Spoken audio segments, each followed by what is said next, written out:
What's up, everyone? This is Nomad coming at you, and I'm casting another game from the recent DreamHack Valencia Tournament Invitational between the Blue Terran Fnatic Rain and one of my favorites, the Red Protoss Nanawa. Recently leaving Team Dignitas and joining Team Complexity, Nanawa has been staying in Korea and has been practicing a ton, getting a whole lot better. And while he has been sort of down about the state of Protoss being so weak, he's strived to improve and has even skipped MLG Orlando in favor of additional practice time for MLG Providence, so I'm really looking forward to how he does in the future. Now, there's only 8 players in the DreamHack tournament. Nanawa versus Fnatic Rain is what in the first round, so basically you only have to win. It's a best of 3, and I think until the finals, where it's a best of 5 or a best of 7. I don't remember, but I really wanted to cast a PvT because Protoss is my favorite race. I play Protoss, and PvT is one of my favorite matchups to watch just because it's so dynamic. There's a whole lot of openings that both Terran and Protoss can do, and with the recent Protoss struggle against the 1-1-1, I was hoping maybe Nanawa could show me how it's done, help me improve my own builds, and hopefully you guys learn something from this too. So if we look right now, it looks like Rain's going for a for a no gas expand off of 1 barracks. Really standard, getting the supply depot just to wall in. Now, if you'll see the depot that he stopped building in. He did this just because he wants to put his SCVs back onto the minerals. Though he is gonna have to pull one here. The depot got very close to being killed, but that he'll be able to get out just fine. And we see Nanawa opting for a 1 gas.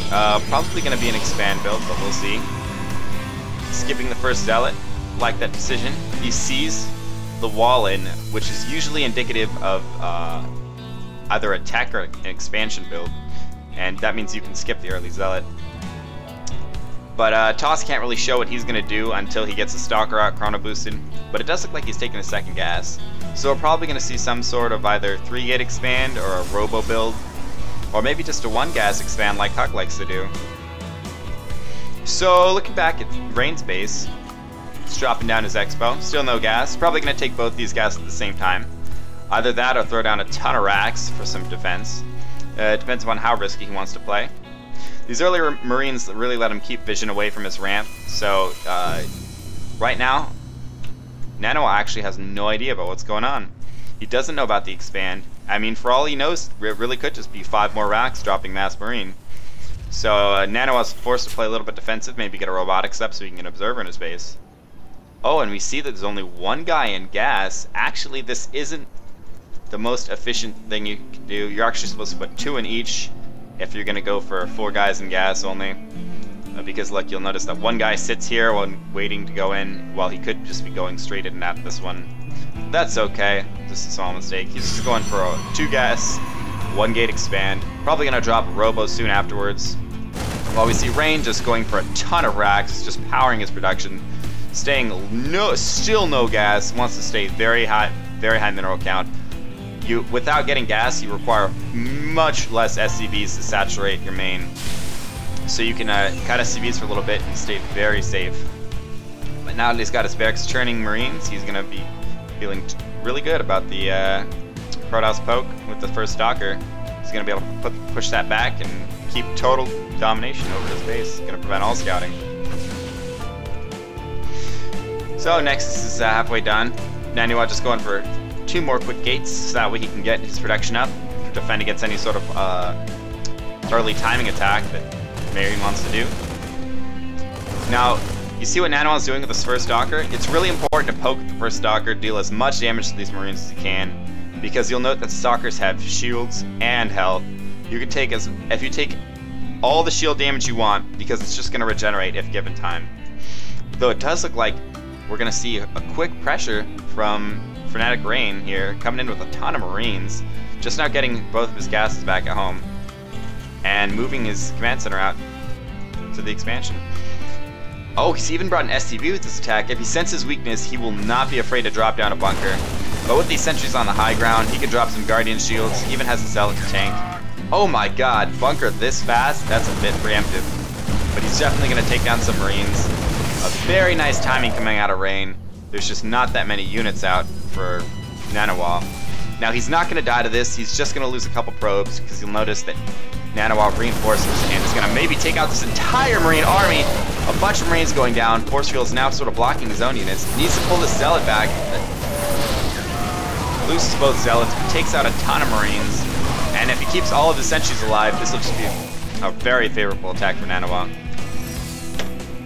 Oh my god, look how many units Nanawa's killed. He lost 6 workers in that attack, but he did kill a ton of Marines, and that's going to put him in as a real advantage right now. Let's bring up this name tab, actually.